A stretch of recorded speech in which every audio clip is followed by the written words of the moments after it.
to you the evidence that has been placed before this commission, it's only fair to you that you are given an opportunity to respond to this. I want to respond. And a straight answer would be benefit to you. Chair, I want to respond by showing the group that was created by my wife with the family and kids. Other kids, I've got 6 kids, all of them adults. They are working. And then this one said, this is what I'll do, this is what I'll do, this is what I'll do to support our brother. And here is it. I don't know if I should just read them into the record or just attach them so that they are seen there. And then you can see even the date from 11 September Chair, when my wife started. Sorry, General, let me stop you. I accept your word for it, Chair. I have no problem with that. I can understand that in a family setting, that's how it works. People contribute. But it doesn't answer this question, which is a response to this evidence about Mr. Matlala saying he came to the party and that he came with cash. You see, Chair,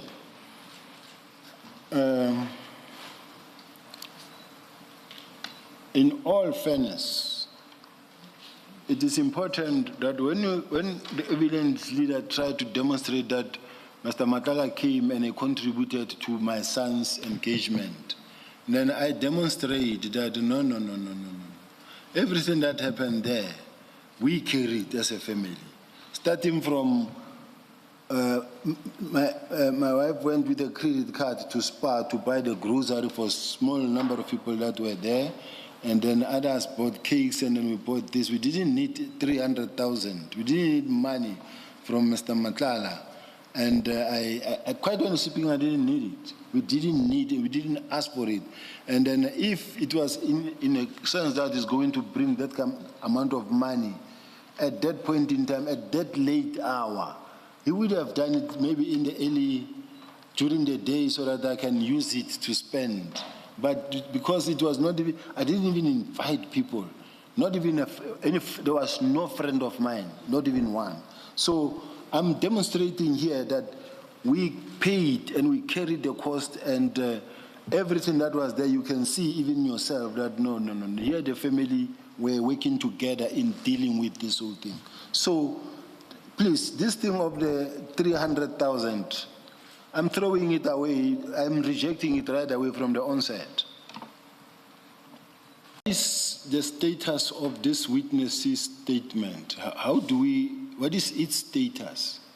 Is it a confession? Is it an admission?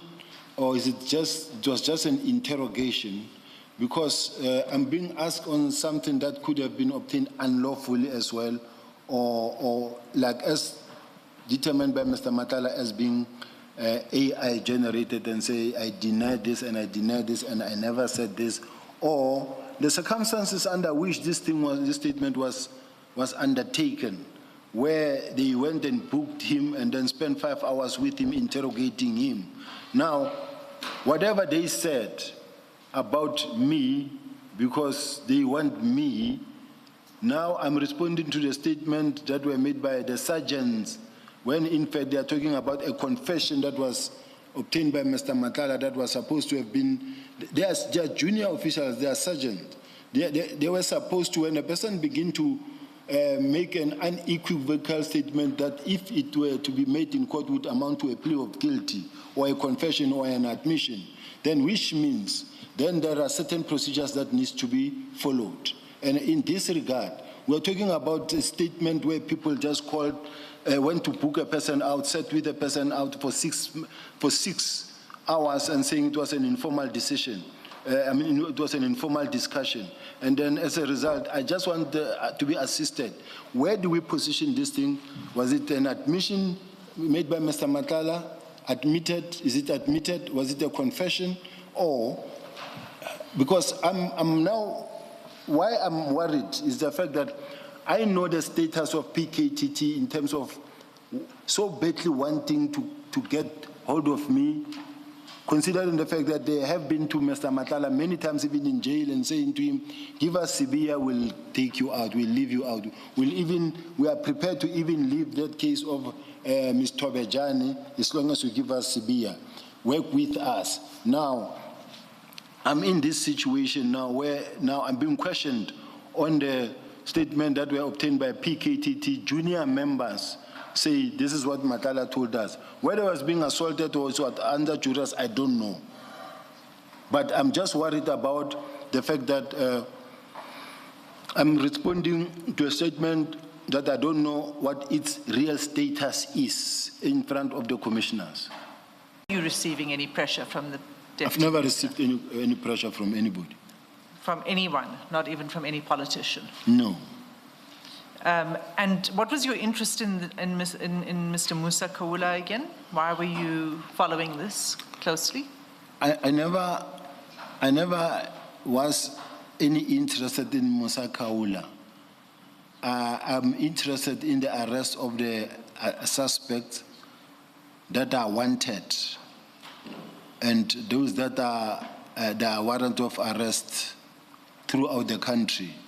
And we arrest thousands and thousands per week. Every Monday you can check the statistics. It's not only Musa.